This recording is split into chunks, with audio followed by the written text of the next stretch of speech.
Hello, Dad here. It is Saturday, the 1st of February, 2025. And it's been a long time since I've done anything for Time with Dad. And this will probably, well, we'll see. It might be quick. But one of the kids had, one of my kids, had mentioned that they would appreciate hearing some more of my ramblings and and musings on different things, especially scripture related. So I was thinking about Doctrine and Covenants section 7. And one of the things that stood out to me anyway was when Joseph and, was it Martin or Oliver? Yeah, I think it was Martin Harris. When they were working on the translation of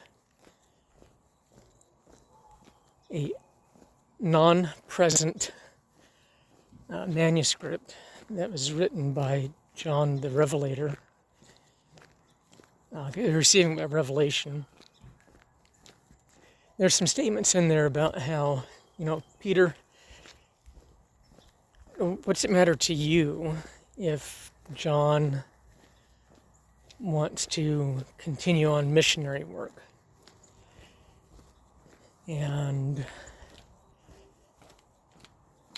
it says that, John has chosen to do a greater work more than he's done before. Hi, puppies. Hello. And as I was reading over that, I used to think, well, that's pretty much a good slap backhand to Peter. But as I got this time, as I was going over it, I started to think, well, maybe my position needs to be a little more nuanced and open-minded. So as I was thinking about it,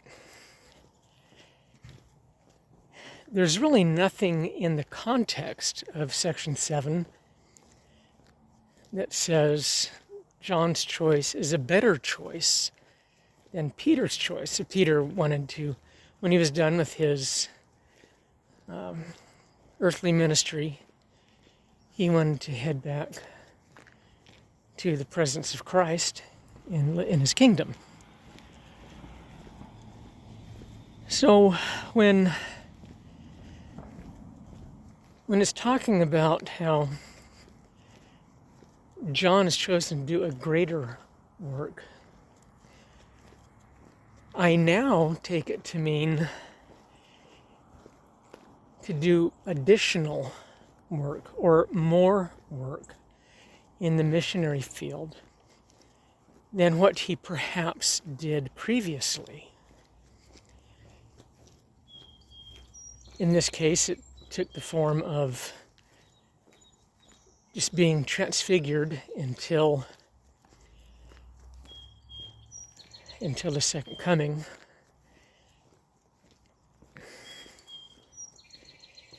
And also, if you go further down in section 7, it mentions how Peter and James,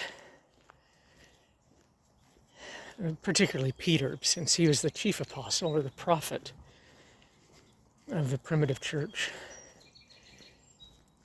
still had the keys of the ministry. And of course, that would include the keys to missionary work. So as I understand it, or think I understand it, Peter still holds, the keys of presidency of that dispensation. And the work that John does is under the auspices of that presiding presidency, Peter and James. So to say that John made a superior choice, I think, is erroneous. He just made a choice that was equally valid and equally righteous with Peter's choice, especially since Peter still does some guiding and directing of those under his jurisdiction from that era, such as when John the Baptist appeared to restore the Aaronic priesthood. It was under the direction of Peter, James, and John. So, I think we need to give a little more grace to what we read, just like Peter's denial of Christ in the hall. Denying him 3 times before the cock crows. I personally tend to believe that he was instructed to disavow knowledge of Christ for the sake of survival of the primitive church. And that's one of the reasons it pained him so much. I could be wrong, but that's kind of the way I see it. Anyway, that's that for now.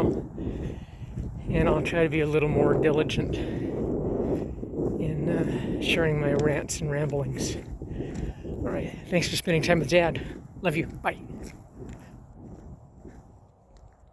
Where's the off button? There we go.